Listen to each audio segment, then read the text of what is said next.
Sanchar times Kannada news Gauribidanur ವರದಿ. ಗೌರಿಬಿದನೂರಿನಲ್ಲಿ ನಿನ್ನೆ ಬಿದ್ದ ಮೊದಲ ಮಳೆಯಿಂದ ಗೌರಿಬಿದನೂರಿನ ಬಾದಿಮರಳೂರಿನಿಂದ ಬೈಚಾಪುರ ಹೋಗುವ ದಾರಿಯ ಸೇತುವೆ ಕಿತ್ತೋಗಿದೆ, ಓಡಾಡಲು ಆಗುವುದಿಲ್ಲ. ಆದ್ದರಿಂದ ಈ ಸೇತುವೆ ಹೊಸದಾಗಿ ನಿರ್ಮಿಸಲು ಕೋರುತ್ತೇವೆ. ಶಾಲೆಗೆ ಹೋಗುವ ವಿದ್ಯಾರ್ಥಿಗಳಿಗೆ ಮತ್ತು ಹೊಲದ ಕಡೆ ಹೋಗುವ ರೈತರಿಗೆ ತುಂಬಾ ಕಷ್ಟಕರವಾಗಿದೆ. ಆದ್ದರಿಂದ ಈ ಸೇತುವೆ ಬೇಗ ನಿರ್ಮಿಸುವಂತೆ ಕೋರುತ್ತಿದ್ದೇವೆ. ಇದಲ್ಲದೆ ಗೌರಿಬಿದನೂರು ತಾಲೂಕಿನ ನಗರಗೆರೆ, ಹೋಬಳಿಯ ಜಿಕೊತ್ತೂರು ಗ್ರಾಮದಲ್ಲಿ ಲಘು ಭೂಕಂಪ ಸಂಭವಿಸಿದೆ. ರಿಕ್ಟರ್ ಮಾಪನದಲ್ಲೂ ಈ ಬಗ್ಗೆ ಮಾಹಿತಿ ದೊರೆತಿದೆ.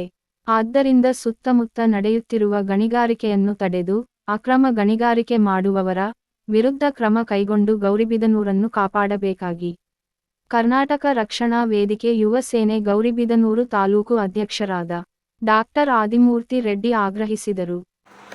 ನಮಸ್ಕಾರಗಳೇ, ನಾನು ಡಾಕ್ಟರ್ ಆದಿಮೂರ್ತಿ ರೆಡ್ಡಿ, ಕರ್ನಾಟಕ ರಕ್ಷಣಾ ವೇದಿಕೆ ಯುವ ಸೇನೆ ಗೌರಿಬಿದನೂರು ತಾಲೂಕು ಅಧ್ಯಕ್ಷ. ಶುಕ್ರವಾರ ಬಿದ್ದ ಮೊದಲ ಮಳೆಗೆ ಬಾದ್ಮಳ್ಳೂರಿನಿಂದ ಬೈಚಾಪುರಕ್ಕೆ ಹೋಗುವ ರಸ್ತೆಯಲ್ಲಿರುವ ಸೇತುವೆ ಕೊಚ್ಚಿ ಹೋಗಿದೆ. ಕೊಚ್ಚಿ ಹೋಗಿ ಇಲ್ಲಿ ಸಾರ್ವಜನಿಕರು, ರೈತರು, ವಿದ್ಯಾರ್ಥಿಗಳು ಓಡಾಡಲು ಬಹಳ ತೊಂದರೆಯಾಗಿದೆ.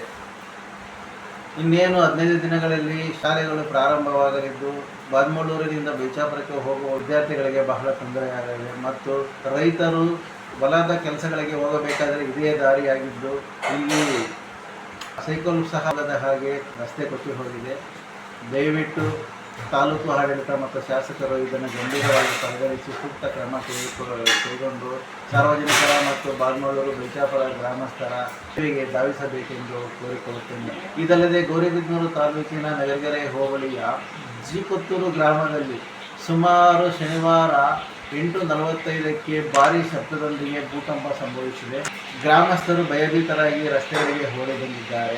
ಕಾರಣ ಸುತ್ತಮುತ್ತಲಿನ ಅಕ್ರಮ ಗಣಿಗಾರಿಕೆ ಎಂದು ತಿಳಿದು ಬಂದಿದೆ. ದಯವಿಟ್ಟು ಜಿಲ್ಲಾಡಳಿತ, ತಾಲೂಕಾ ಆಡಳಿತ ಸೂಕ್ತವಾದ ತನಿಖೆ ನಡೆಸಿ ಕ್ರಮ ಕೈಗೊಳ್ಳಬೇಕಾಗಿ ತಮ್ಮಲ್ಲಿ ವಿನಂತಿ. ಇಲ್ಲವಾದಲ್ಲಿ ಕರ್ನಾಟಕ ರಕ್ಷಣಾ ವೇದಿಕೆ ಯುವ ಸೇನೆ ಉಗ್ರವಾದ ಹೋರಾಟವನ್ನು ಮಾಡಬೇಕಾಗುತ್ತದೆ.